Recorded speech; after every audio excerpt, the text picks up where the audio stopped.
The What to Next podcast helps you build a TBR of future favorite books. In each episode, Lori and Maine interviews authors and book influencers to recommend books they loved for you to pick up today. If you're an avid reader, always looking for your next great read, then the show. Hi, Samantha. Welcome to What to Next podcast. Hey, thanks for having me. So happy to have you here. Tell us a little bit about yourself.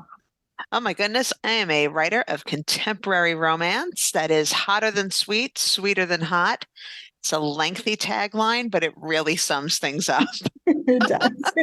It sure does. So we're gonna talk about talk to us about your latest series. Like, what have you been up to? Because you're putting books consistently, so which is exciting for readers. I am.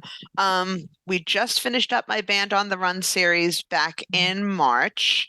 That book 4 was not a planned book. That was just sort of hey, I really want to write this, so let's do it. We haven't visited that series in a few years and did that. But now we are fully focusing on my Donovan's family, and Charm Me comes out later this month on May 23rd.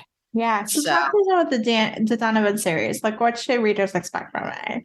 Okay, total small town family saga, meddling family. These guys, they're just all in each other's business.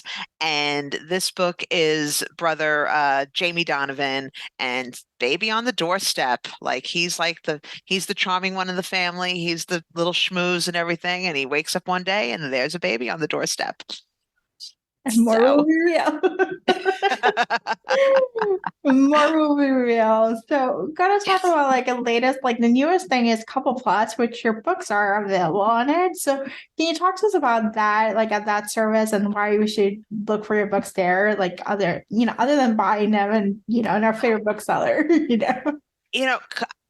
I am because I'm based in the US, and so Kobo is something that I didn't quite understand, because it didn't it seemed like Kobo took a long time to really become big. And now Kobo Plus, it's everywhere now. It's in the US, it's everywhere. And so pretty much they just make it one step closer for pretty much anybody. There's no reason why you can't get a book. Yeah, so for listeners who may not be familiar, Kobo Plus is a new service that they offer unlimited reading for a flat fee. So they have 3 different tiers. They have books, there are $7.99, audiobooks $7.99, or audiobooks and books for $9.99. You will need to use a Kobo if you want an e-reader per se. You can read it from your phone, you can read it from your iPad, from the app. Or you may need a Kobo e-reader, which they sell them in Walmart because Walmart actually does have Kobo relationship. But the exciting thing is that it has access to a lot of new authors that you may think I want to read you, but I'm not sure. So it was huge. When that announced, that was what, just last month, right? Yeah. That was early last month. And it was just everybody was finally, so it's great when these services to take you a little bit away from the Zon, so that they don't have all of the power. You know what I'm saying? So I think it's great. Totally. Yeah. And it's also for authors because it doesn't give you the exclusivity, the exclusivity rule, which is actually what is a plus for the author who wants to go wide, who can be available in libraries, it can be available in different places. You're not exclusive to it. So yes, I've always been wide. I don't think that my books fit the KU model. Yeah. I've tried it with a few different series and it never did well. So I do better. I feel like I'm in the minority of authors who do better wide. Yeah. So what has been you've been self-published, you've been in the wide version for a long time. Talk to us what has been some of the surprising things that you notice now trending, or things that you're you wish you knew when you got started and you're oh my gosh, this is what I now know. Try and true. Back when I published my first book in 2011, and pretty much you had Facebook. Yeah. You know what I mean? And bloggers were out there, but you really had to cultivate a relationship with them, and there wasn't as many of them. You know what I mean? You were able to have closer relationships with them. And as time has gone on, like with this whole TikTok thing, I'm Yeah. old. I'm in my 50s. Like TikTok Yeah. to me, I'm like, I don't get it. I don't want to look at myself on video. And again, I don't feel like I write for the book talk Yeah. type of things. But there's so much more involved now. It's not just that you get to write your book and like a couple of bloggers could share it and you're going to have success. Like you have to be like the writing is becoming the smaller and smaller part of the business as compared to like everything else that you have to do, the marketing and the promoting and the um trying to be seen and heard when the market is so full right now of authors. Yeah. I feel like there's probably like 100 times more than there were, 10 years ago. Yeah. So trying to be heard and, having a good relationship with your readers. And that's why I do put out books so consistently, because it would be very easy to get lost and forgotten Yeah. because there's so many great authors out there. And how do you balance the writing? Because it's like it's consistent. Like the consistency is at the end of the day, consistency is what's actually going to give you the long term vision. It's like you do it consistently, you get it done. You post things consistently, it snowballs. You get the readers, Exactly. But how do you maintain it? Because it's a marathon, not a sprint in this case. Exactly. Exactly. Well, I'm fortunate because my kids are grown, Yeah. so I have the house to myself all day. Yeah. My husband is incredibly understanding because, okay, so little backstory. When I first started writing, I had a full-time job. Okay, Mhm. I was working full-time. So at the end of the day, like after dinner, I would just sort of retreat to my corner with my laptop and I would write at night, like get in as many words as I could. So when I was able to quit my day job, my husband's like, "Oh, finally, I'll be able to actually see you after dinner and like we could hang out."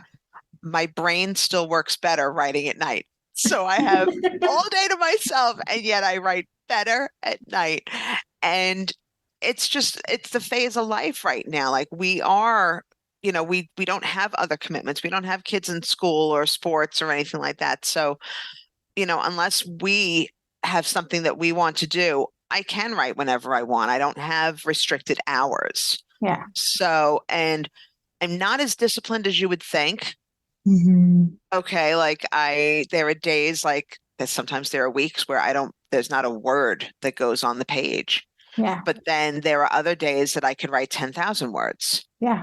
So it's just a matter of like, I have deadlines. I know when things have to be to my editor, when things have to be to the audio producer, and I just have to make sure that I stay in those parameters. There we go. That's the Yeah. magic of success. Yes. It's all consistent. It's all Yes. consistent work. Like show up to it. Exactly. It's not easy, because it's writing or any creative process, as I'm sure you know. I mean, if the characters aren't talking or your muse isn't there, you Yeah. can't force it. Yeah. So sometimes it's hard to like sit there and be like I've got to do this, like I've got to get words on the page Yeah. and nobody's talking. Yeah. you know so I have to make sure that I'm doing other things with my time, making sure that, okay, if the characters aren't talking, then I have to be making sure that I'm scheduling my social media posts or I'm catching up on emails. Like you used to have to make sure you're still being productive in other ways. Yeah. Oh, thank you. All right. So let's talk some book recommendations because that's what we want to know. We want to know what kind of books do you tend to read, and then books do you recommend? I know you're in your Ruby Dixon era, so I am in my Ruby Dixon era. Like I will read them and reread them, and I can't, like, so many of my friends are like, I never would have pegged you as a Ruby Dixon fan, but I am. And I'm so bummed that I'm not going to Book Bonanza this year because she's going to be there. like, that's just I'm missing out on a fangirl moment. But I have really, like, this last year, I didn't get to read for pleasure like at all. I had Mhm. gotten the rights back to 32 of my books. Oh my gosh. Yeah. So I was having to redo 32 books plus my writing, my current writing schedule. And my dad had passed away unexpectedly. So like reading for pleasure was just out the window because Yeah. I was reading just to keep up with all of the things that I had to do. So I like more of a comfort read. I am like all about some Carly Phillips, some Nora Roberts, but like old school Nora Roberts. Mhm. Like her older stuff, like the McCade brothers and what was the other one? Something Harbor. Let me see. I think you I wrote can't it. I can't think of the name. There was four of them. They were very similar. The McCade brothers and the Something Harbor one were Chesapeake Harbor or Yeah. Chesapeake Bay, something like that. I devour them because it's the siblings, it's the brothers, it's the like there's just family trauma that goes back to childhood that they're dealing with as adults. That is just like crack to me, Yeah. and I will go back and I will read those and I will reread those, along with Sarah Nay's Jock Rule. Yeah. I met her at Book Bonanza last year and I actually pre-ordered I wanted that book signed and I told her, I said, I can't even tell you how many times I've reread this book because it's just so fun Yeah. and it's total escapism, Yeah. you know? And I tend to, during the holidays, I get into historical Ooh. holiday romances. Like I am all over the place, but like it's a season. Like Yeah. I will only read them during the holidays. Ruby Dixon year round. But I'm currently working my way through Piper Rain's Green Family. Ooh. Yes.